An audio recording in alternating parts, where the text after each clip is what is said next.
এত বড় ক্ষতি কেন করলো তোমরা? আমার এত বড় ক্ষতি কেন করলো? আমার স্বামীর ছিল তরে শুয়ে নিল, ওরা কোনো মানুষ না। আমার স্বামীর লুলা লাগনা করে দিত, তারপর আমরা এত বড় কষ্ট পাইতাম না। চিরতরে তারে ঘুম পাড়ায় দিল, চিরতরে আমি কি করব?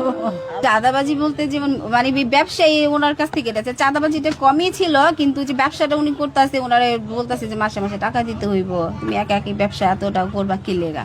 ব্যবসায়ী সূত্রটা বেশি ছিল, দ্বন্দ্বটা। তারা কি ব্যবসা দাবি করছিল না চাঁদা দাবি করছিল? হয় ব্যবসা ঘর দাও, নাইলে আমাদেরকে মাসিক চাঁদা দাও, হ্যাঁ, কোনটা হ্যাঁ। ছিল মূলত? বলছে যে ব্যবসায়ী এই টাকা দেবা, নাইলে মাসে মাসে 2 লাখ টাকা করে চাঁদা দিতে হইব, যে কোনো একটা মানতে হইব ওনারা বলছিল, কিন্তু আমি কোনোটাই মানবো না, এটাই ছিল ওনার এই কথা।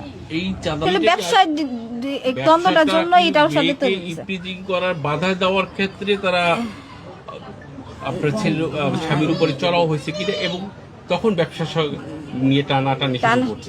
ব্যবসা নিয়ে টানাটানি এই গেছে। ঘটনাটা কি যায়?